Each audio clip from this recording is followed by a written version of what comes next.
Welcome to the Mobile Workforce Podcast, where we sit down and have real conversations with business leaders that have been where you are. During these interviews, we'll dive into what it takes to improve systems and champion processes that maximize performance. Each week, our trailblazing guests share their experiences and understanding of the workforce to help inspire change, challenge our thinking, and share what it takes to successfully travel the road to profitability. Now here's our host, co-founder and chief evangelist of About Time and WorkMax, Mike Merrill. Hello and welcome to the Mobile Workforce Podcast. I am your host, Mike Merrill, and today we are excited to have one of our favorite return guests, Mr. Jeffrey Nesbitt Sr. Welcome back, Jeffrey. Appreciate having you on today. Thank you, Michael. Glad to join again. You bet. And just by way of introduction, Jeffrey is the manager of global ERP alliances and partnerships at Procore. He's an expert in processes and communication and also how to best streamline those things from the office to the job site. So today we're going to talk about how companies are better managing those processes, including required networks and the amount of wasted time that is caused because of those challenges to businesses. So excited to have you on again today, Jeffrey, and it's always a fun treat to connect. I appreciate you inviting me back. I think this is the third time, so third time's the lucky charm. I don't know, just keep bringing me back to see if we get it right or what's in it. I think that's it. I think this is a record. I've had a couple guys on twice, so you're the first number 3. So there you go. I'll look for the plaque in the mail. The trophy, right? Yeah, it's helpful. Sounds good. Well, I already sent you some WorkMax swag, and you said your son was stealing it, so I had to refill you. That is correct, and it was well used. Thank you. Awesome. Well, so let's just start off the top here.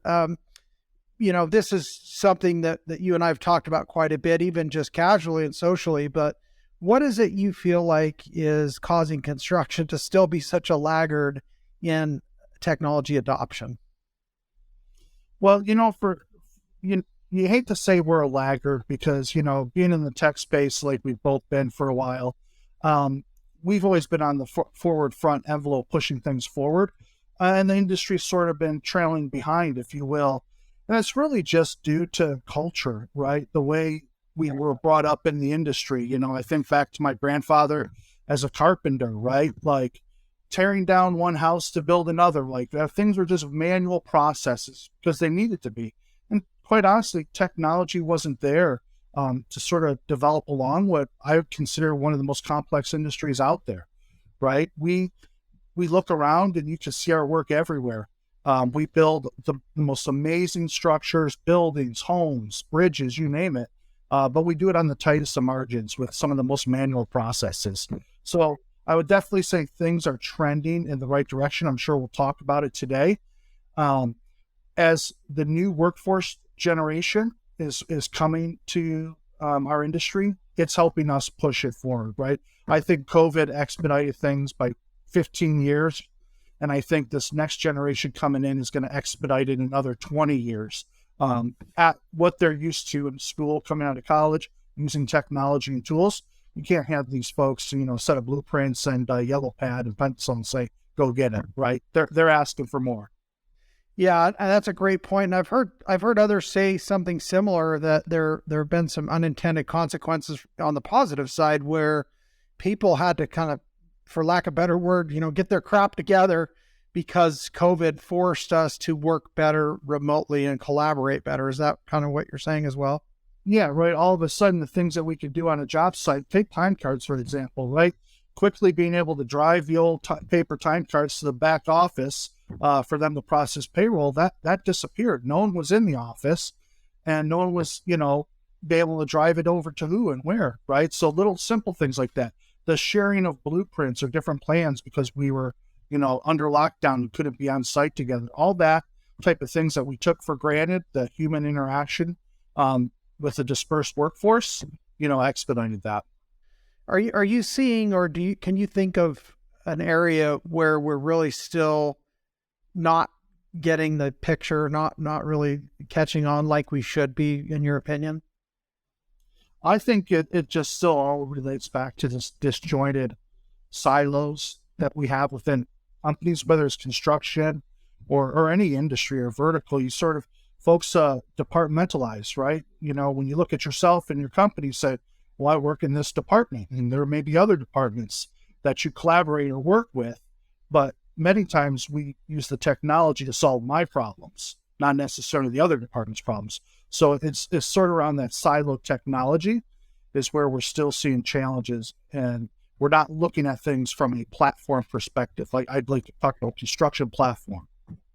Yeah, that's a great point. And that's a great word. And again, I think a big buzzword in the industry. And I think if we look back, Wi-Fi out on job sites, it wasn't so long ago that just wasn't available. Connectivity, trying to run a T1 line out to a project, or even just a phone cable over the dirt, was something that I used to see when I was in construction a couple of decades ago. And now, the internet and mobile technology apps are kind of old news when it comes to, even the construction industry. So do you feel like AI and maybe big data insights, BI is the next phase of things like the internet and mobility was maybe 10 years ago? Well, you forgot one other important piece. You skipped over fax machines, right?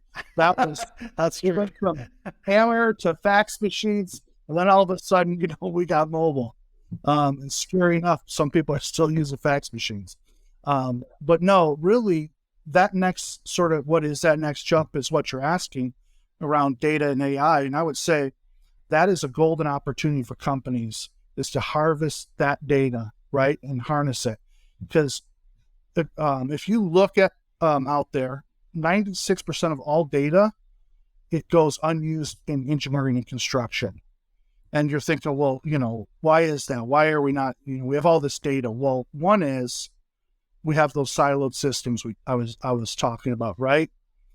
Another option is we're not capturing the information or the data at the source, whether that's in the back office, that's in the field, that's in the job trailer, where we're not capturing at the source it needs to be. And we haven't had data analytics tool. The third reason is as an industry, construction hasn't had data analytic tools like some of the other ones in education and healthcare. That's started to churn up a little bit now. And I would say the fourth problem or challenge around the data harvesting and why we haven't been doing this, every project is so unique, right? Everything's so different. So it's hard to establish standards or baselines, which has been challenging. So I think that we look at those four reasons, we can quickly understand sort of, hey, how is it that 96% of us aren't using it? The ones who do figure it out and can learn from it, those are going to be the companies that are moving forward. And unfortunately, the laggards who can't utilize data or understand it and manipulate it are going to be the ones falling behind. A lot of times data, like this leads to 13% of project costs is spent on rework, right? And that's because we don't have the data available. So it's causing a lot of rework. And so of all that rework, 30% of all contracting companies are ending up having to redo work, right? So 30% of contractors out there are redoing work on a job all the time. So that's really leading to, on average, roughly about 80% of your projects are either late or over budget. And it's because of lack of data. So when I say, it's a golden opportunity, it really is a golden opportunity, is to get to that analytic level or learning level. I like to say, right, we're contractors, but we should be contractors that are also a learning organization. Yeah, we're business owners. We're entrepreneurs first. We happen to be in the business of construction, but whether you're a plumber or a roofer or an excavator or concrete guy, it doesn't even matter. GC, we're all entrepreneurs running a company that's a for-profit business, and those trades just happen to be the widget that we produce that generates the revenue, right? Yeah, I think analytics and AI will be that next huge jump. I think AI is going to transform our industry. I really do.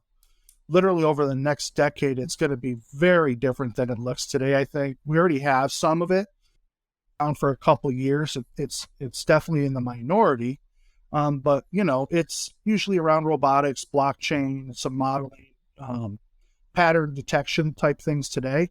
I think we're going to continue to see that being optimized as well. Well, and with AI, that data flows to where it's supposed to go. And today, and I know you and I have spoken even on a previous episode and read a bunch of studies. Procore's done studies. We've done some studies, some surveys. James Benham's done some surveys. And I've seen anywhere from like 7 to 9 apps are being used on average by a field foreman or superintendent. And there's a lot of overlap between one app and another. And so really companies adopting best of breed point solutions and then having a really nice tight integration powered by AI, which is I think what you're alluding to, is really, I think, the secret sauce to getting rid of those extra data silos and then also utilizing more than 4% of that data, right? Yeah, you hit it on the key, on the head. The key to that success for AI is the sharing of data.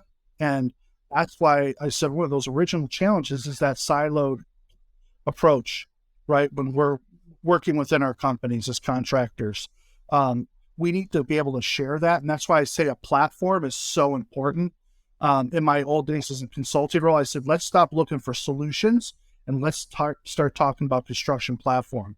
And construction platform to me is a platform that has a primary solution in it, but it's open. It's like Switzerland. It's willing to integrate with others. It's like the Procore platform, right? We have the life cycle of all the data around there, right? But then the pieces we don't have, we own the whole life cycle, but let's say a customer is not using all of our applications. Well, we have over 400 integrated partners on the platform, right? So now that helps break down those data silos, right? Again, it is about connectivity. It's about letting the client dictate the best tools for their business processes. Because what's great for you may not be great for me. And we don't want to dictate it, but we do want to give them a platform where they can be connected and share information between each other. That's that data harvesting. Yeah, it's a great point. It, makes me think it's like if you built this brand new 8,000 square foot custom home and a pretty cool garage, but you're really only using the garage. You never even go into the house. That's the 4% of the goodness of what you've built, but yet you can't even see the rest of it because you can't get past that fire door. Right. And that's that whole visibility thing, right? That's shortening the time of occurrence of something happening to you realizing what that cost impact is and be able to make a decision about it. A lot of times executives are making decisions in their companies without any visibility into what's really happening. Yeah, which obviously very directly impacts productivity, right? You're making ill-informed decisions, under-informed decisions, and then based on that, you might be causing yourself more problems and challenges for that 80% of rework and late work, right? Yeah. I mean, I like to call that profit fate. When I don't have visibility into everything that's happening on a job, that's where profit fate tends to creep in and risk mitigation starts to go up, right? So that's that crossroads where you want that visibility. So when you think of time being wasted on a construction project, is there one culprit that you feel like is really the worst offender of things that companies are experiencing? When you think of where time's being wasted, and there's been studies out there that say, like you look at McKinsey or FMI, and they say, construction professionals spend 35% of their time on non-optimal activities. Okay. So when I think about that, great. I got my staff out there, my foremen, my supers, my PMs, my controllers, accounting, executives. 65% of their time, they're doing what they're supposed to be doing. But that other 35%, it's on non-optimal activities. And again, to me, why is that? It's because it's those disconnected solutions. It's not a platform approach. Whether it's one holistic solution like Procore, or it's a Procore WorkMax, it's a Procore WorkMax and an ADP for payroll or whatever the case may be, that disconnected solution set that's not in the platform is causing it, right? Because on average, your staff is individually spending over 5 hours a week looking for PM project information, or another 4.5 hours, doing conflict resolution, or another 4 hours of dealing with mistakes and rework. And all of that comes out of a just not being connected and understanding what's happening in these different silos. So that, that quickly can relate to about 14 hours a week. Wow. Of lost time per employee or let's say per role.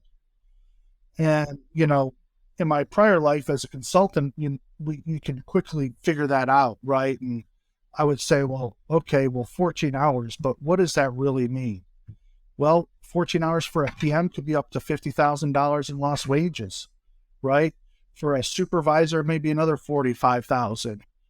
For your pre-con managers, another $50,000. So you could quickly see where it could add up between estimators and directors and C-level suites and PMs, into the hundreds of thousands of dollars annually in lost opportunity wages. Yeah, and that I want to key on that lost opportunity point you made. I mean, just to illustrate the example, and this is something I used to think of all the time. It's like you've got a backhoe that you need on a project, and you have one, but it's, a few miles away at a different job, and they may or may not use it, but they're not even using it right now. And so on the other project, it's like, well, I don't have time to go get that one. It's easier for me to rent one and have my guy just come bring one out. And so you're actually paying an expense to rent something that you already have. So you're spending extra money there. And meanwhile, you have that resource. It's on another project, but it's also sitting. It's not actually digging any trenches or making you any money. So that's right. The opportunity cost is you've got sitting equipment, then you've got an expense on the other side where you're actually renting additional equipment and you're paying for that, and it's a premium over owning it. And so you're actually losing in both sides of the spectrum, to your point. Yeah, I've seen that so often in my career, and that's always been, an owner's objectives. They would rather buy another pickup truck or a bulldozer as opposed to technology because I could see it working and digging. But one of the funny things that I see when I look at those companies or those equipment companies, and we just talked about the cost impact of hours and dollars, that's the way they look at equipment, right? Equipment utilization. And what they don't realize is you really should be looking, I came from a CPA firm, that focused on construction, and we were measured by our utilization, right? How productive were we? That's really something you should be thinking about with your employees. That's what that opportunity is. 14 hours a week lost per employee is lost utilization, lost opportunities to go out and find new work, lost opportunities to grow our company, right? Lost revenue opportunities because of utilization. I had challenged folks to think of utilization the same way in people as they do with equipment. Yeah, that's a great point. And I think in our businesses today, you got sales, you got support, you've got implementation, training, you got all these other pieces. But if your sales guy is offering excellent support, well, that's nice, but that's not generating new revenue, right? And if your support guy is helping on the sales side, but he's not answering the 6 emails that he got from customers that are now frustrated, well, then again, that's great. He's helping you get this new deal, but who's taking care of those customers while he's absent from the seat on the bus that he's hired to be in, right? Right. I would say if we even break it down further, because I think some of the easy metrics are, when we would go in and we do an opportunity assessment with the company, look at processes and practices. Okay, here I see it's lost opportunity. You're spending hours on this. Trying to find this document, or like I managed rework and things like that. If you even take it further down between hours and then relating that to cost, I would say the rework that lack of a platform brings to you, if work is productivity, rework is the opposite. Yeah. So when we look at companies, in the U.S. alone, $65 billion is spent in rework every year annually.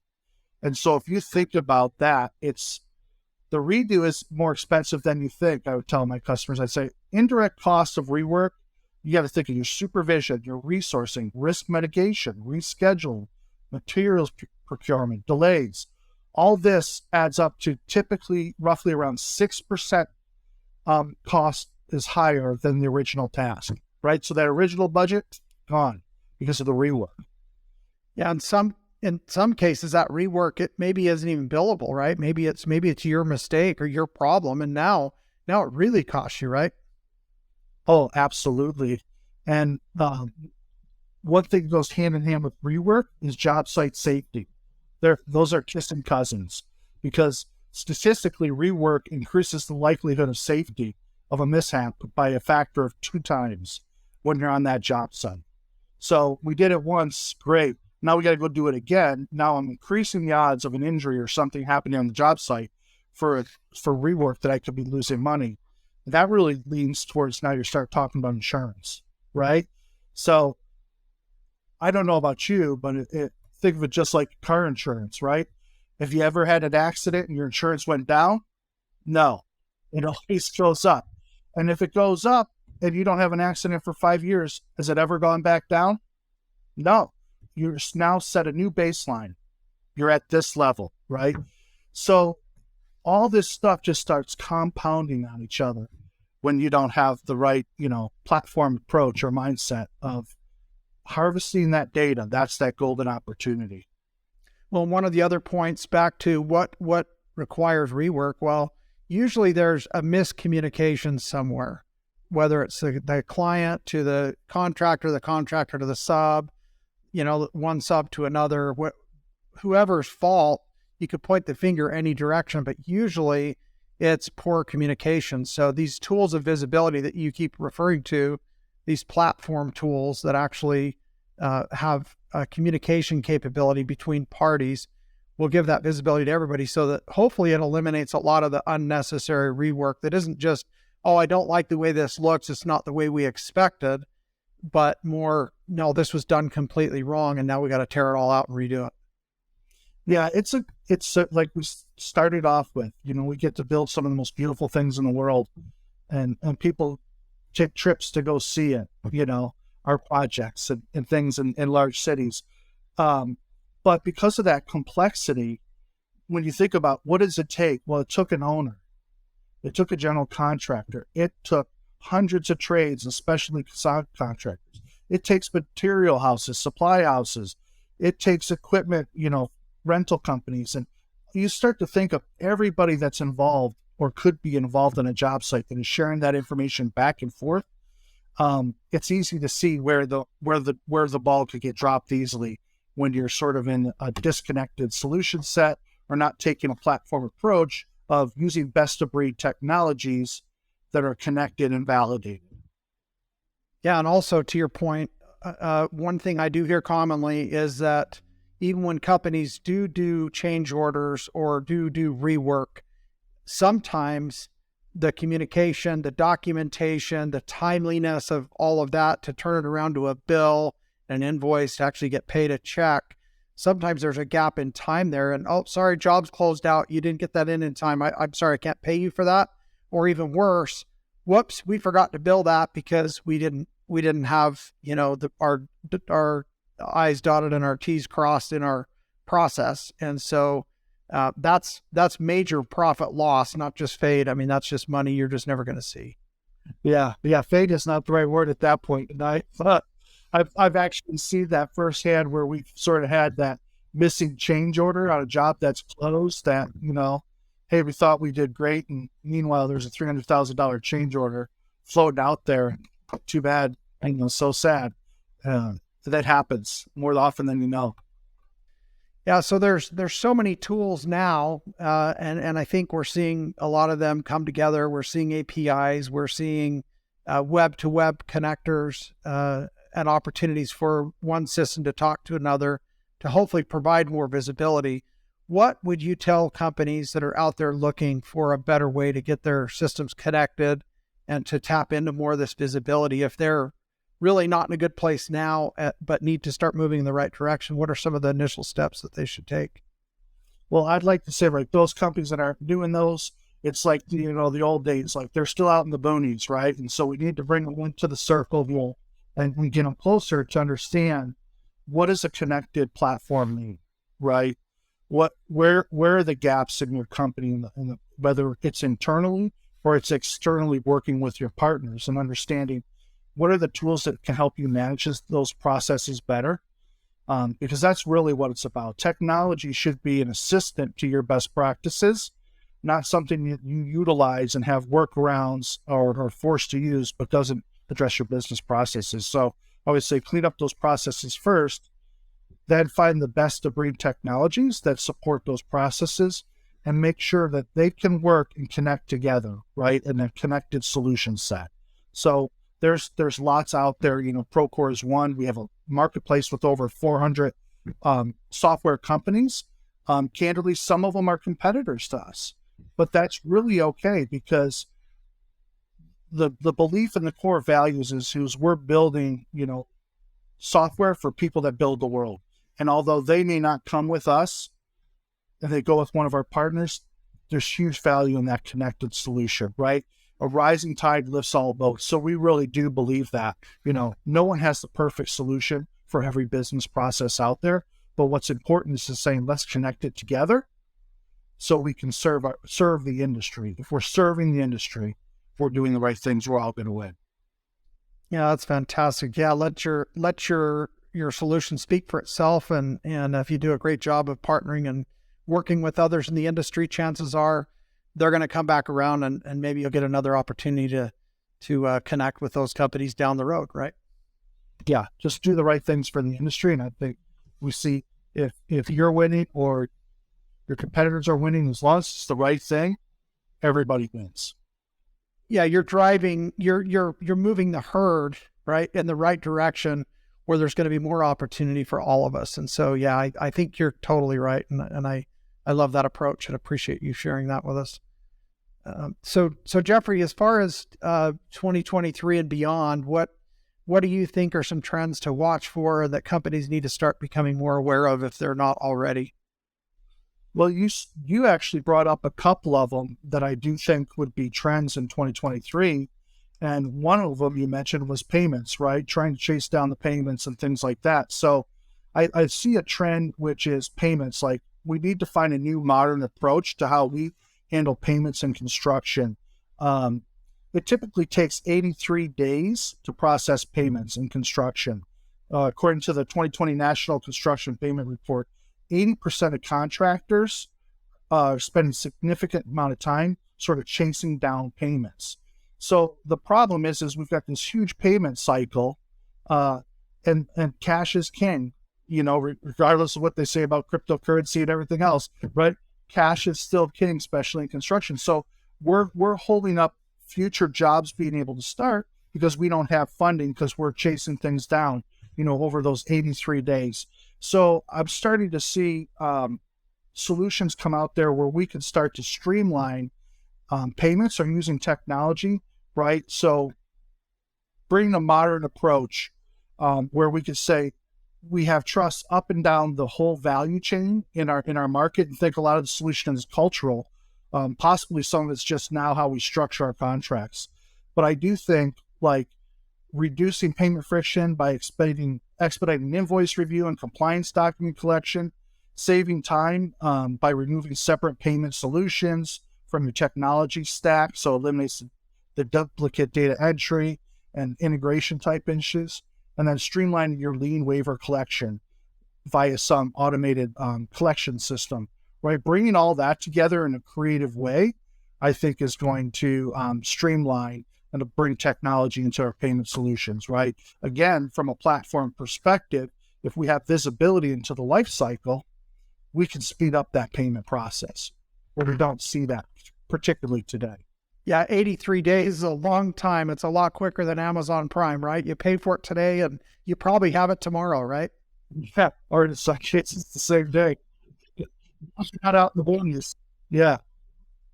Well, this has been a fantastic conversation, been fun as expected. One thing that we've been doing the last couple episodes, kind of a fun little game, is Jeffrey picked a word and I picked a word that we assigned to each other to try and use in the conversation naturally.